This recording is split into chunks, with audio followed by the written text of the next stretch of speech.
This is the Mercedes-Benz Rangers postgame show on a night where the Rangers were a whole lot better, but the bottom line left them just as bitter. Another night with no forward progress. Rangers could have made up some ground because Columbus lost in Jersey. Ottawa won in Philadelphia. The Boston Bruins won as well. So the Bruins and Rangers are tied at 68. Still below the cut line. Blue Jackets have 70. Senators now have 73. But it's another game off the schedule, another opportunity wasted by the Rangers to try to gain some points. Hi, everyone, inside our Delta MSG studios, alongside Henrik Lundqvist and Steve Valiquette. I'm John Giannone. Rangers had opportunities. The Winnipeg Jets blocked 22 shots, made life easier for the best goaltender in the game, and the final result, 2-1 Winnipeg. Yeah, and we always talk about blocking shots, why the numbers are so high. It's a signal to me that you're in good position. And you could see throughout the game, it was hard for the Rangers to really get into the middle of the ice and create big opportunities. And we touched on it going into the game. Hellebuyck is having a great year again, but he's backed with great structure in front of him. Yeah. The block shots, the good positioning in front, it was very telling why Winnipeg is such a good team this year. Yeah, you know, Hank, it was a game where the Rangers didn't have wide open chances. They had, what they needed really was some luck, because there were enough bodies in front of Hellebuyck where they just needed a bounce, a broken play. That doesn't materialize. And look, there are zero moral victories for this group right now. Everybody knows what's at stake. I think the Rangers have to go 12-5 here to get in, and that's with a low number now at 92 points. It used to be 96, but with the tariffs, it's 92. Well done. Kudos. Gino likes political comedy. That's good stuff. There you go. All right, so we have plenty to dissect and discuss about what transpired tonight in Winnipeg. But we do want to let you know that Thursday night is Garden of Dreams Foundation fundraiser night. If you've been with us over the years, you know what that means as the boys get ready. You donate $100 to the Garden of Dreams Foundation. It makes you eligible to win one of so many wonderful prizes. Signed sticks and pucks and opportunities to visit the booth. So many things that can come from it, but most importantly, your dollars will go to help those who so need it throughout the tri-state area. More than 500,000 people have been helped by the Garden of Dreams Foundation over the last 2 decades. And 2 of the prizes you could win, you just witnessed. Signed sticks from both Steve Valiquette and Henrik Lundqvist. And notice that Henrik has Hall of Fame. Oh, yeah. There you go. It's a bit of a little extra. That's an original. That's an original. If that didn't make it infinitely more expensive than Steve's, the HOF definitely does. Henrik, you have almost become, not almost, you are a centerpiece of what the Garden of Dreams Foundation does. Speak to the fans about why Thursday night is so important and what it benefits. Well, it makes such a big difference for so many people. And honestly, being part of that organization for so long, it makes a difference for us players. And it would have been hard to have the impact we're having without the support from you fans at home.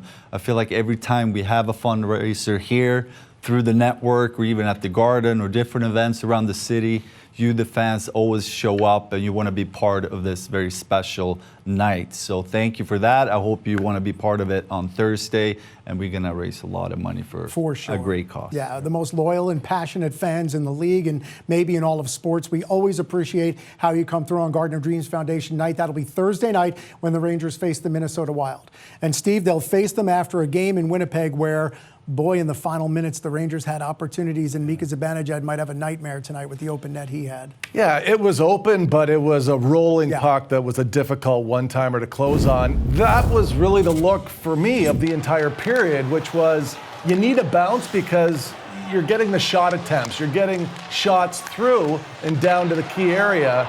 You just needed a little bit of luck. I thought that the Rangers didn't have open looks. They weren't really backdoor looks or breakaways or 2-on-1, certainly nothing off the rush. But it was a game that was right there at the very end. And I thought that, look, they kept it as close as they could throughout the game to have this opportunity in the end.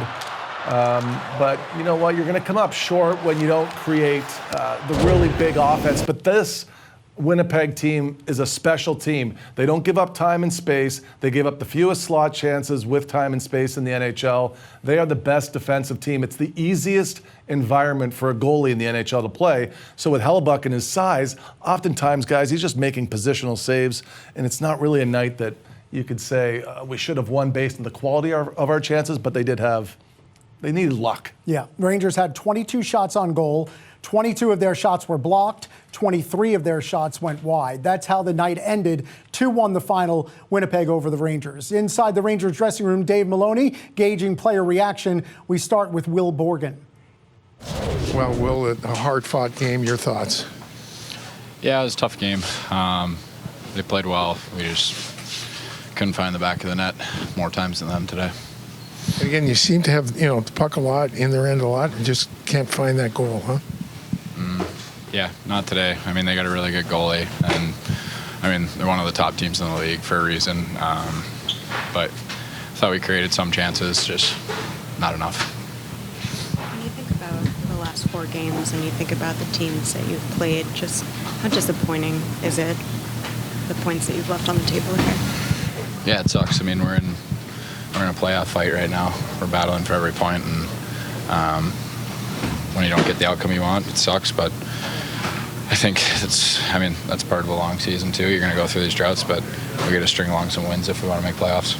How do you not let this spiral at this point? Just come out next game, try your best. Coming off the last game where you guys, gave up a bunch of goals, defensively, how did you feel about the performance tonight? Yeah, a lot better. Last game's breakdowns were just a little more crucial, I guess. I don't know. Where I think we cleaned that up a bit today, but yeah, we just got to generate a little more offensively. As a decor as a whole, with some of the moving pieces you guys have had recently, and obviously with Carson coming in, how are you feeling about the way that the group as a whole is kind of adapting and getting used to each other and all that kind of stuff on the fly here? Yeah, we got a good group here, and not much has changed at all. It's just we just have to, get some wins.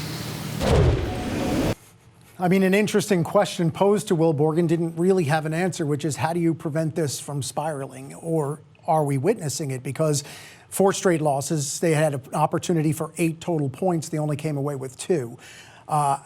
Obviously, they were much improved tonight, although moral victories mean nothing right now. But, Henrik, how do you make sure it doesn't impact you mentally to the point where it becomes overwhelming? You have to be very short-minded. You can't look too far. Obviously, short memory helps. But going into next game, you can't think so much about. They all understand they need to win. They need points. But don't think about the record. It's all about that first 20 minutes. You're going to be on the road again against a really good team. I felt like tonight, yes, it was a step in the right direction. This was a team that were playing that, they do so many good things. It's going to be hard to get away with even 1 point here. I was definitely more disappointed over the weekend where I felt like it was up for grabs. And they just couldn't get their game to the level they need. We talked about they need to raise their level of play, all 20 guys, to A+ performances. They're going to play a lot of good teams, desperate teams. But this was, yes, in a positive direction for sure. I love where he talked about the defensive play, much improved, which was a great sign. Hopefully they can bring that to the next one. More reaction from the Ranger dressing room. Dave Maloney with Mika Zibanejad. I think we play more solid, but I think it's a lot of special teams there in the second. Kind of on the 5-on-5 kind of gets a little choppy, I guess. So it's hard to kind of get into rhythm, but I think we're battling. I think there are things that we talked about before the game. I think we did more of that, but it's hard to assess a game like that when you lose, but we'll take tomorrow and talk and see what we have to do more of and better. On one hand, you guys get the power play goal, which I know you've been searching for a while, but on the other, it's been a couple games now where it feels like 5-on-5 scoring hasn't really been there. So how are you weighing those two things tonight? Yeah, I thought we were getting a lot of pucks towards the net. I think we could have probably found, like I said, second period, there's not much 5-on-5, but I think even in the third, I think there's the way they defend. I think they front a lot of pucks in front of the net, so I think they get a lot of blocks, and I still think we can do a better job of, I think we're going to the net. I think there's, giving RD an option up the side of the net and just getting other looks than what we did today. But I think once we get down there, we put pressure on them. I think we get some good cycle game going, but it's obviously not enough just scoring one goal. Not enough against this guy. Connor Hellebuyck now 20 times this year has allowed 1 or 0 in a game. 38th win, 2-1 the Jets win over the Rangers.